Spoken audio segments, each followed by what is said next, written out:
Many of the families I work with have children with PDA, pathological demand avoidance. Maybe your child's already got this diagnosis, or maybe what I'm about to share will sound really familiar even without an official diagnosis. Either way, I want to talk about how we can support these young people, especially when school gets really hard. If you're just joining this channel, I'm Brendan.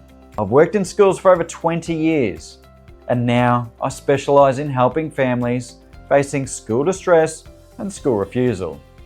In this video, I'll explain what PDA is, what children with this profile need in their school day, and what to do if school refusal starts to become a pattern. PDA is a profile on the autism spectrum where children have an extreme need to resist demands.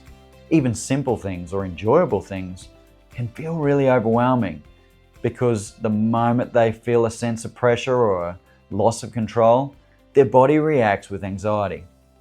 What looks like refusal is usually the child's nervous system protecting itself. Demands don't have to be big. Something as ordinary as put your shoes on, or you have 5 minutes to complete this, can actually trigger panic. For a PDA child, it's not about won't, it's about can't in that moment. So, what helps at school? Flexibility woven into the school day is critical. Things like a calm start to the day or arriving after the rush of the morning bell can really help. They often need movement breaks, access to sensory tools, or a quiet space where they can regulate away from the crowd. The way that tasks are presented also really matters. A sheet with 50 maths problems seems overwhelming, but 5 questions on a smaller page will feel more achievable. Even the way that instructions are phrased will make a big difference. Saying something like, "I'll show you how we can do this together," takes away the panic and gives structure instead of saying something like, "Go and do this yourself now." Young people with PDA also do best when the day feels predictable. A visual timetable or a heads up before transitions helps them feel prepared instead of ambushed. Giving them small choices like whether to write something down or type it on an iPad restores a sense of control. Relationships are another cornerstone. Often that one adult who truly understands them and that they trust can carry things through when demands feel way too heavy.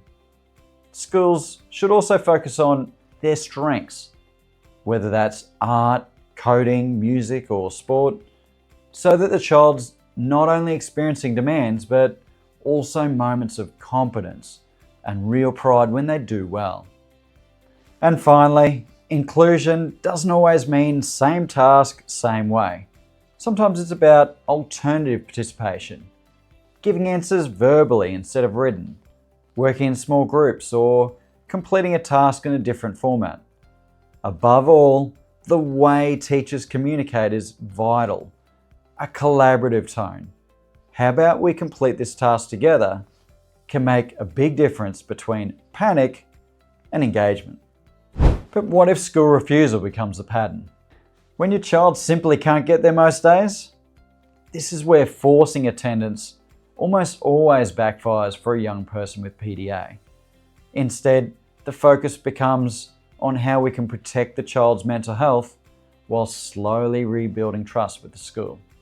That might start with really small steps, visiting the school ground, meeting with a teacher for just one activity, even out of uniform, attending one class that they really enjoy. Find wins that you can start to build from. Sometimes it means part-time tables or home learning while capacity is rebuilt. Progress isn't always in a straight line. There will be setbacks, but each small success is another step towards full inclusion. If your child has PDA or they're struggling and in school distress, remember, they're not broken. You're not failing. They just need a different approach. At The Guided Path, we create support plans tailored to your child, or we can review plans you've already got in place to make sure that they really meet their needs. It's about giving you and your child a path forward, not leaving you to figure this out on your own. That's what I share here too on this channel, so subscribe if you'd like more practical strategies that really work for supporting kids with PDA and school can't. I'll see you next time.